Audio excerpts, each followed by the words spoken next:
Galera, sejam muito bem-vindos a mais uma aula do módulo 4. E nessa aula a gente vai falar sobre case interview. Rita, a gente falou sobre entrevista no módulo 3, por que tem uma aula sobre entrevista no módulo 4? É que essa entrevista é um tipo bem específico de entrevista, que na verdade o principal foco é a resolução do case. Então faz muito mais sentido com o conteúdo que ela fique no módulo 4. Agora, todo mundo vai encarar esse tipo de entrevista? Não. Isso é principalmente focado para quem quer consultoria. Então, quais são as principais consultorias? As três grandes são McKinsey, BCG e Bain.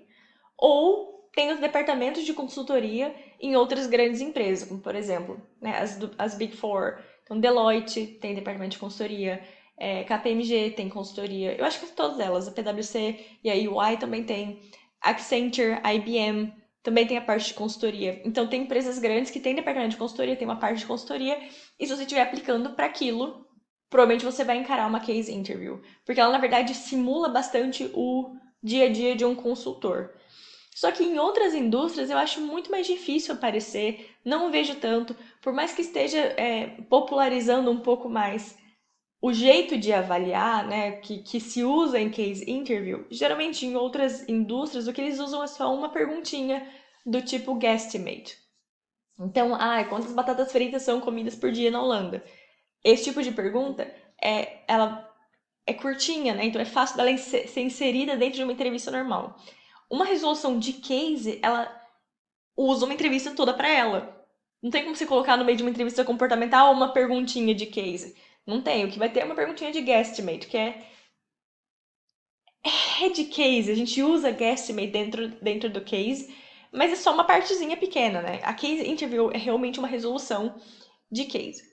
Para quem quiser se preparar realmente para isso, falar, não, eu quero ir para consultoria. Deixa eu confirmar se eu tô gravando, porque é a terceira vez que eu gravo essa aula. Porque deu problema no microfone, depois deu problema aqui, tava gravando um negócio, parou de gravar do nada. Mas tá gravando, aparentemente. Eu vou ter que conferir a cada X minutos pra não perder. Que eu vivo perdendo as aulas. Eu falo isso toda vez, né? Mas é que eu fico muito irritada, porque às vezes eu perco uma vez só, tranquilo, eu gravo de novo. Mas igual agora, perdi 3 vezes, é tipo. Mas vamos lá. Me perdi. Case interview, usado para consultoria. Putz, deixa eu pausar. Para quem quer consultoria, é importante que vocês se preparem, além dessa aula de hoje.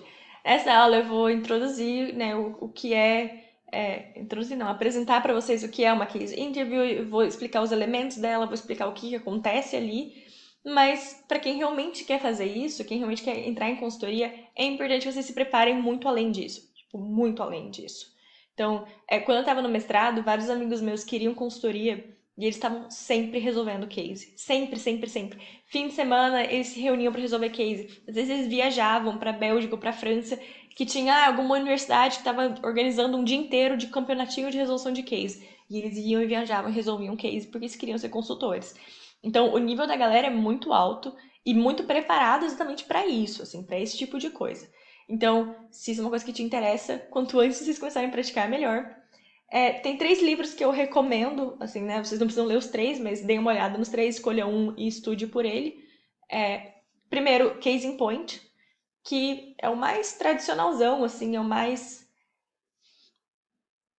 detalhado, sabe? Ele vai em cada tipo de case, então tem, sei lá, case de mergers and acquisitions, case de profitabilidade, case de que seja. Descrição de como você realmente vai montar para aquele tipo específico, que framework você usa para aquele tipo específico. Então, ele vai cada tipo bem em detalhe. Tem esse livro aqui que eu vou usar muito mais para nossa aula, que é o Hacking the Case Interview, que é uma versão bem simplificada. Ele é curtinho, tem tipo 150 páginas, é tranquilaço de ler. E todos esses livros eu acho que eles não têm em português, mas tanto o Case in Point quanto o Hacking the Case Interview é super tranquilo de ler.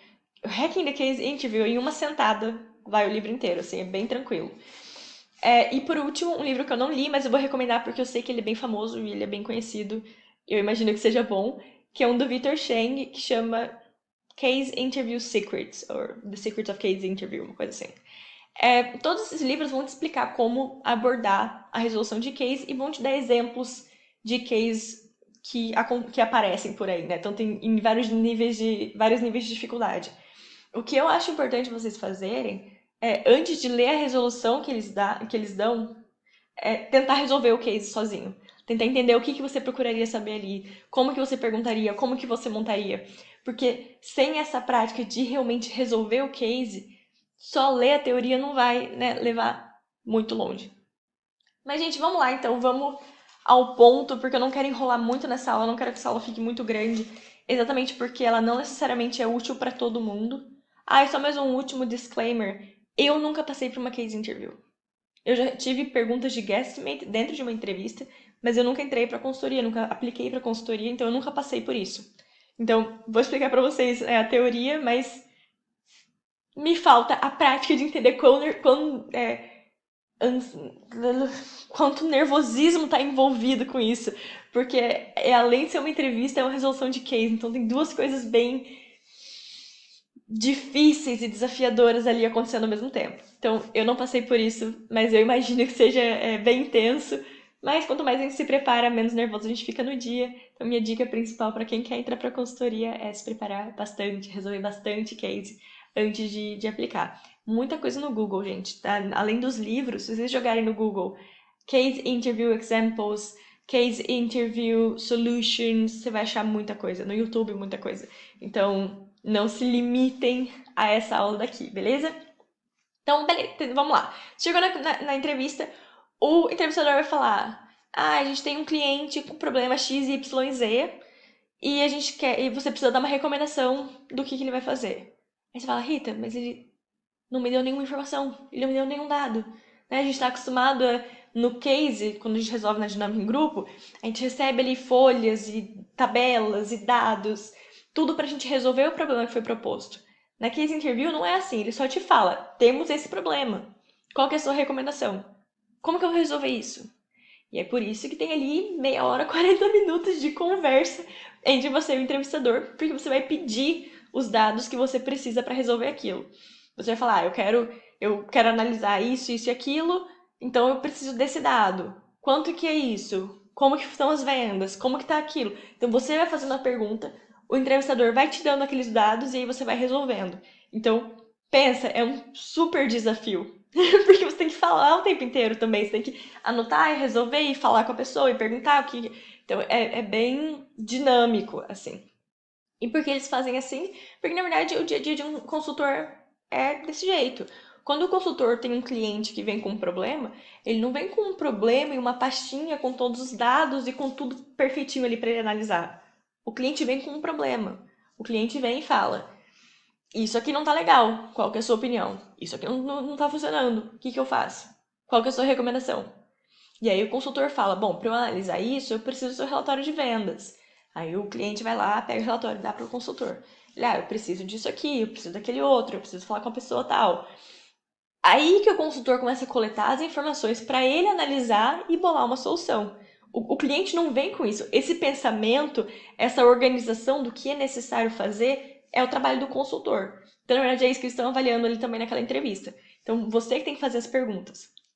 Então, por exemplo, chega o entrevistador e fala: nosso cliente é Cafezinho da Hit, nome da empresa, que é uma empresa que vende café, mas café bem normal, assim, tem dois tipos de torra, pacotes bem baratos, assim, a embalagem é uma coisa mais de valor, assim, uma coisa mais budget, vende no Brasil inteiro, tá pensando em comprar uma empresinha local que faz uns cafés mais gourmets, mais, né, diferentões, e ela quer saber se é uma boa ideia comprar essa empresinha pequena ou não. O que você acha? Qual que é a sua recomendação? E é isso, o que você acha? O cafezinho da Hit tem que comprar, sei lá, café do Dani? Ou não? Né? O cafezinho da Hit continua, né, no seu próprio rumo, ou vale a pena pegar esse café gourmet, essa empresinha pequena, local, que faz cafés gourmets? Depende, a gente não sabe, né? Então, tem coisas que a gente vai precisar avaliar. Quando o entrevistador terminar de te explicar qual é o problema do cliente, a primeira coisa que você tem que fazer é repetir. Não repetir, é meio que resumir o que foi feito. É porque eu já falei de um jeito bem resumido, né? Talvez ele teria alguns floreios na explicação inicial, Mas é sempre bom conferir que você entende qual é o objetivo. Tá, então a cafezinho da Hit, sei lá, tá vendo os. Ela quer aumentar, expandir, quer fazer mais dinheiro, tá considerando comprar a Café do Dani, que é uma pequena, uma local que vende café gourmet, e ela quer uma recomendação se vale a pena ou não comprar essa empresa. Esse é o objetivo do case. Aí o entrevistador vai confirmar. Isso, é esse mesmo. Então, sempre dá essa conferida para mostrar que você, primeiro, ouviu atentamente. Ah, e outra coisa, sempre anotem, gente. Então, conforme eles vão falando, você vai anotando. Você vai ter papel e caneta. Então, vai anotando as principais informações, você confere se você entendeu direito o objetivo do case, e aí você pode começar a resolver. Nesse caso, aliás, antes de entrar nesse caso especificamente, eu vou usar o Taylor Warfield, do Hacking the Case Interview, sugere. Então, o que ele sugere que eu falei, né? Que o Casing Point, ele vai caso a caso. Então, esse caso seria de Merger and Acquisition, porque a cafezinho da Hit está pensando em comprar a Café do Dani. Então, nesse caso, teria um jeito específico de resolver para Merger and Acquisition. O que o Taylor faz ele definiu 8 tipos de coisas que você poderia avaliar. E é para você entender quais são essas 8. E cada vez que um case aparece para você, você escolhe de 3 a 4 desses baldes para usar naquela sua análise. Então, primeiro balde, Market Attractiveness. Então, por exemplo, a gente usaria esse balde se a cafezinho da Hit tivesse pensando em vender chá. Então, a cafezinho da Hit está considerando começar a vender chá. Vale a pena? Então, seria um caso em que a gente tem que avaliar se o mercado de chás vale a pena para essa empresa de café começar a vender. Então, market attractiveness seria importante. Nesse caso, talvez a gente poderia até pensar na atratividade do mercado, se a gente considerar que o mercado da cafezinho da Hit é um mercado mais regular, né? Mais. Como que eu posso falar isso? Mais popular, assim, né? E tem o mercado do cafezinho gourmet, que é o do café do Dani. O que não faz nenhum sentido, né? Faria mais sentido o cafezinho da Hit ser gourmet, mas não é. O cafezinho da Hit é básico, o café do Dani é o gourmet. Então talvez a gente poderia até usar o market attractiveness para entender se o mercado de café gourmet é atrativo ou não. Mas isso é mais para assim, a gente vende pizza e quer vender pasta. Vale a pena começar a vender pasta? Então você tem que analisar se vale a pena ou não o mercado, né?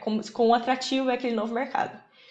Segundo, competidores. A gente vai entrar agora nos 3 Cs. Então vai ter competidores, companhia e consumidores. Então, competidores como são os competidores do chá, né? No exemplo que fosse o chá, ou como são os competidores do café gourmet, ou enfim, né? No café, de novo, isso aqui vai ser um pouquinho.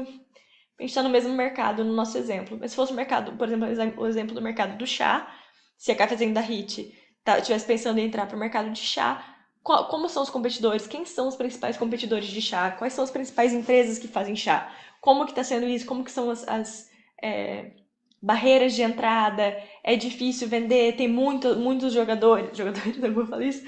Tem muitos competidores, né? Eu falo players em inglês. Mas tem muita gente ali ou não? Como é que é? Então, como que é essa visão dos competidores?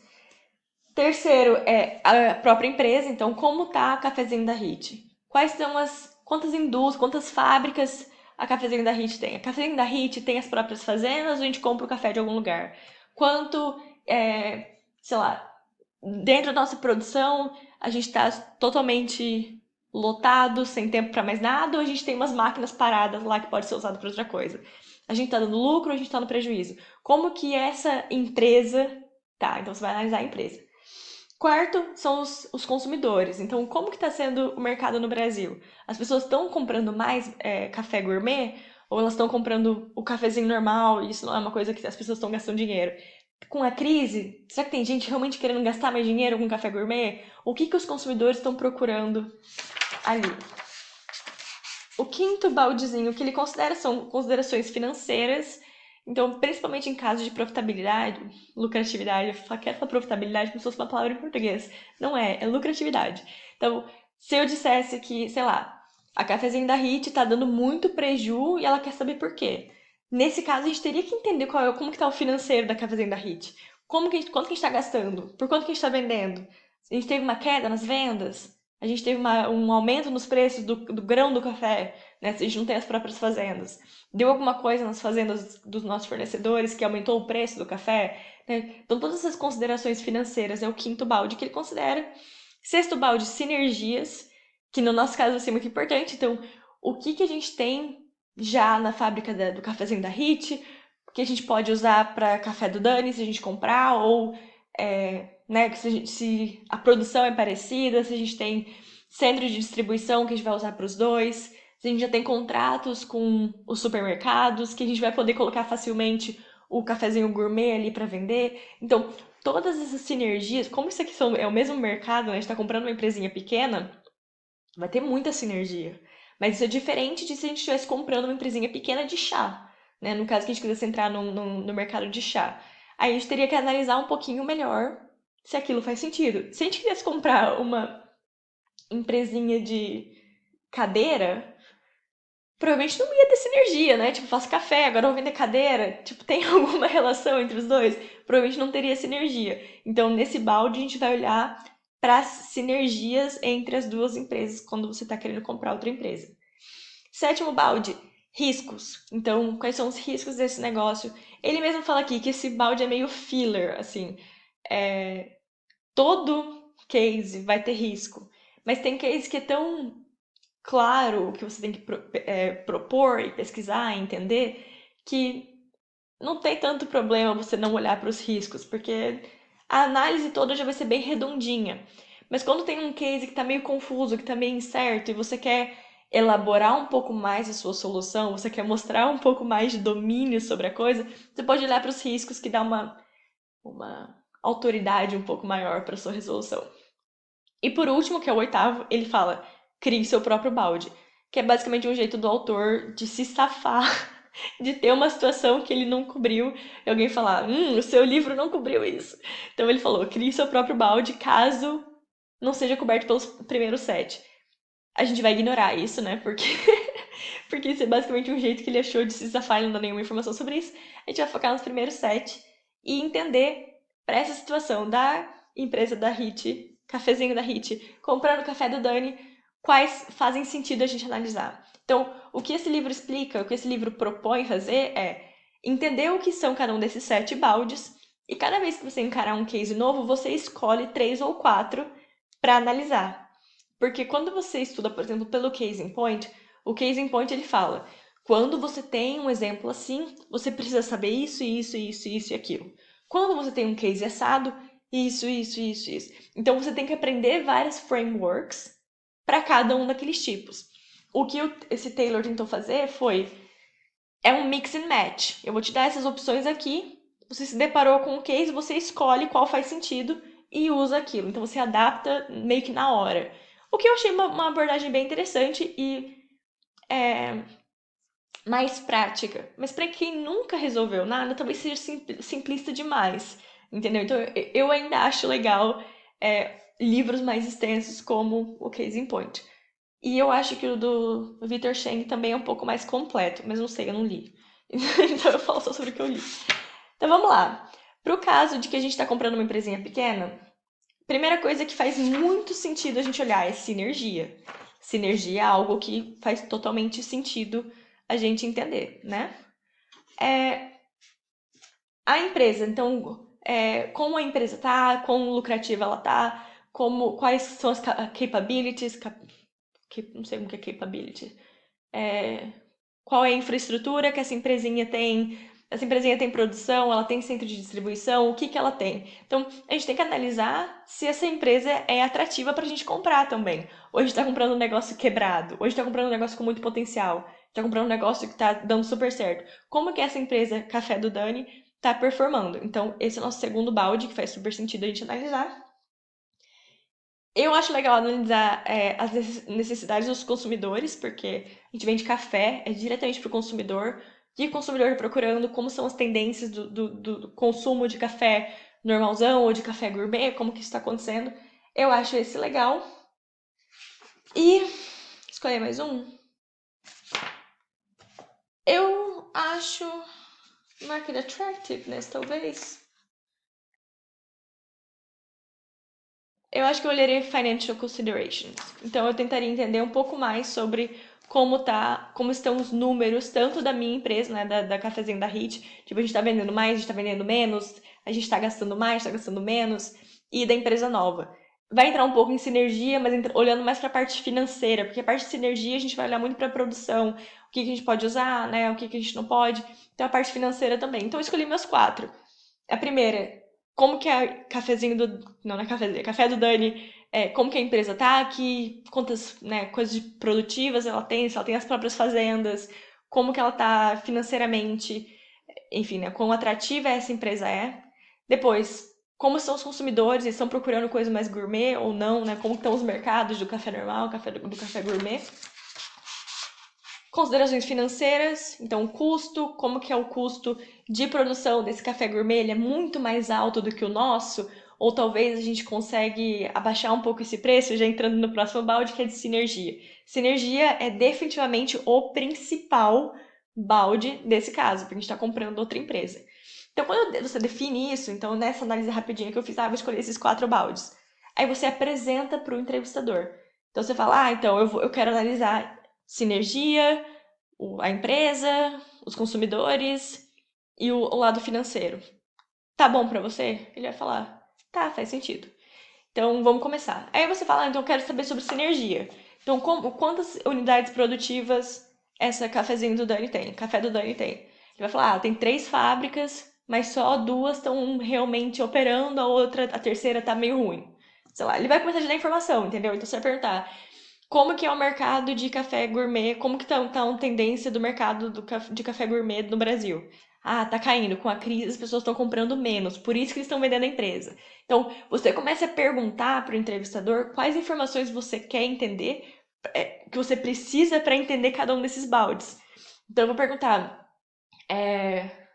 como que estão os nossos números? Então, a gente está vendendo mais, está vendendo menos? Ah, então no pacote pequeno a gente está vendendo menos, porque quem compra pacote pequeno procura uma coisa mais gourmet. Então, talvez faça mais sentido. Então, você vai começar a perguntar esse tipo de dado. Se você perguntar uma coisa que não é relevante ou que não é importante, o entrevistador vai falar, isso não é relevante, essa informação a gente não tem, e você segue a vida. Senão, você começa a perguntar que dados você precisa para avaliar cada um deles. E isso que compõe realmente a case interview. Então, se você vê no final que, sei lá, com a crise, o consumo de café gourmet tá caindo pra caramba, porque né, as pessoas estão com menos dinheiro, a empresa tá meio capenga, a unidade produtiva deles está precisando de um monte de reforma, e a gente tá indo bem, talvez a recomendação seja, não vale a pena comprar. Mas isso você vai saber ao longo do tempo, depois de fazer esse tipo de pergunta. E você fecha essa entrevista dizendo, por causa disso, disso e daquilo, a minha recomendação seria não comprar. Ou você viu que tem muito potencial e que a gente está perdendo mercado, porque, sei lá, o mercado gourmet está crescendo, você fala, como a gente pode encontrar margens maiores? Né? Você pode perguntar margem de lucro, por exemplo. Quanto que é a margem de lucro do café gourmet e quanto que é a margem de lucro do nosso café? A gente tem 12% e eles têm 40%. Putz, tipo, é um mercado que está crescendo e tem 40% de margem de lucro. A gente está no mercado declinando com 12%. Vale a pena a gente expandir para esse lado. Então, você vai fazendo esse tipo de pergunta para criar a sua justificativa para aquela recomendação. E você encerra com a recomendação. É basicamente isso. Muito mais fácil falar do que fazer. Mas, de novo, gente, isso é uma coisa que pega muita prática, porque os casos não tem tanta variação assim. Mas precisa de bastante estudo. Por isso que eu quis falar, assim, mostrar para vocês mais ou menos como é. Mas para quem quiser fazer, essa aula não vai ser o suficiente. Eu garanto para vocês, por mais que vocês tenham achado que ficou claro e que beleza, é isso aí, não é o suficiente. Vocês precisam estudar e resolver bastante case, porque depende, se for. Desculpa, se for um case de tá caindo as vendas, se for um case de, sei lá, entrar num novo mercado, se for um case de nossa lucratividade tá caindo, se for um case. Tem milhões de tipos de case que, né? Eu dei um exemplo agora aqui de comprar uma empresinha pequena. Esse é um tipo que pode aparecer. E eu não cobri todas as perguntas que a gente poderia fazer, só dei uma explicação de mais ou menos como a gente estruturaria. Mas é importante praticar. Então, sempre que vocês pegarem uma resolução, pensem que perguntas vocês fariam, que dados vocês procurariam para resolver e depois leiam as perguntas que ele fez. né, na resolução dele. Porque esses exemplos são também assim, a resposta aqui pode variar no dia, mas sempre tenta entender que perguntas vocês fariam e depois dar uma conferida do que o autor achou importante perguntar. Então, eu espero que tenha ficado claro, pelo menos assim, qual é a base da case interview. E para quem tiver afim, gente, boa sorte, porque eu sei que é bastante nervosismo resolver na frente da pessoa, né? Então, às vezes você quer parar pra pensar, mas você não quer deixar aquele silêncio chato na sala, e você vai perguntando e anotando. Sintam-se à vontade para anotar. Então, o que acontece às vezes também é que. Só mais um comentário, né? Então, talvez ele fale: o mercado de café gourmet é 15% do mercado de café no Brasil. Mas você não sabe qual é o tamanho do mercado de café no Brasil. Aí vai entrar o guesstimate. Aí você tem que pensar quantas pessoas existem no Brasil, quantas pessoas bebem café, quanto que as pessoas consomem de café. Ah, então beleza. Então, X% da população dos 20 aos 80 consomem café. Quantos copinhos de café eles consomem por dia? Então, quantos pacotes de café eles vão comprar? Esse tipo de cálculo, às vezes, vai ser incluído, porque ele vai te dar um valor percentual, mas para você fazer a conta de, então quanto que ele poderia fazer de lucro ou não, se você quiser entrar numa parte mais quantitativa, dependendo do case, isso vai ser necessário, aí você vai ter que usar o guesstimate, que foi aquilo que a gente falou na última aula do módulo 3. Então pode aparecer, nesse caso seria, vou ter que estimar o mercado de café no Brasil. Aí você tem que fazer aquela divisãozinha, né? Quebra em população pela idade, dos 0 aos 15 anos, quase ninguém toma café. Depois ali dos 20 aos 50, a gente toma café pra caramba, vida trabalhando. Então, quanto de café a pessoa compra? Quanto que as pessoas tomam café, sei lá, fora? Quanto que as pessoas realmente compram o grão no mercado, que talvez seja o nosso caso. Você poderia perguntar também, onde que o cafezinho da Hit vende café? Só no mercado. Então beleza. Ou se a gente vende pra, sei lá, pra bar, restaurante também. Então, quanto que as pessoas tomam de café fora de casa, quanto que as pessoas compram em casa. Então, tudo isso você vai ter que estimar fazendo aquelas quebrinhas, mas isso está na aula do módulo 3, então eu não vou entrar em detalhe aqui agora de novo. Aqui eu queria muito mais explicar essa dinâmica de você não vai ter os valores, você não vai ter os dados, você vai ter que perguntar. Quanto que é a margem de lucro? Qual que é o tamanho do mercado? Tá crescendo ou tá caindo? Quanto que a gente vendeu esse ano em relação ao ano passado? Como estão nossos custos? Eles estão constantes? Ou estão caindo? Estão subindo? Esse tipo de pergunta você vai ter que fazer. Eles não vão te dar os dados. Então, mais importante ainda é pegar o jeito, pegar a prática. Beleza, galera? Me faz se ficou alguma dúvida ou se, enfim, é um mundo novo muito confuso. E, de novo, né, pra muita gente isso não vai ser importante, isso não vai ser uma coisa que vocês vão encarar, mas pra quem for, é importante praticar. Show?